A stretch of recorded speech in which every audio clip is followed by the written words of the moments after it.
నిజమే, వారు తమ ప్రయాసములు మాని విశ్రాంతి పొందుదురని ఆత్మ చెప్పుచున్నాడు. నేనే పునరుద్ధానమును జీవమునై ఉన్నాను. నా యందు విశ్వాసముంచు వాడు చనిపోయినను బ్రతుకును, బ్రతికి నా యందు విశ్వాసముంచు ప్రతి వాడు ఎన్నటికీ చనిపోడు. మృతుల్లో నుండి యేసును లేపినని ఆత్మ మీలో నివసించిన ఎడల, మృతుల్లో నుండి క్రీస్తు యేసు లేపిన వాడు చావునకు లోనైన మీ శరీరమును కూడా మీలో నివసించుచున్న తన ఆత్మ ద్వారా జీవింపచేయును.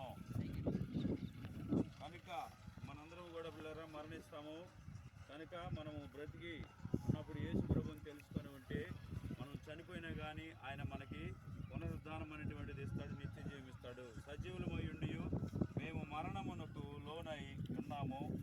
మా పాపముల నిమిత్తము మా మీద న్యాయ ప్రకారము కోపమునందు ఓ ప్రభువా సహాయమునకై నిన్ను గాక మరి ఎవరిని మేము ఆశ్రయించున్నామో, మరి ఎవరిని కూడా మేము ఆశ్రయించట్లేదు. కనుక దేవుడే మనకు సహాయము చేసేటువంటి వాడిగా ఉన్నాడు. అంతేకాకుండా మనం గమనిస్తే ఇక్కడ చూడండి, అంతటా మనం గమనిస్తే గతించిపోయిన మన సహోదరుని లేక సహోదరుని ఆత్మను సర్వశక్తి గల దేవుడు తన మహాకృప చేత తన యొద్దకు చేర్చుకున్నటకు అనుగ్రహించి ఉన్నాడు. కావున సమస్తమును తనకు లోపరుచుకొనజాలిన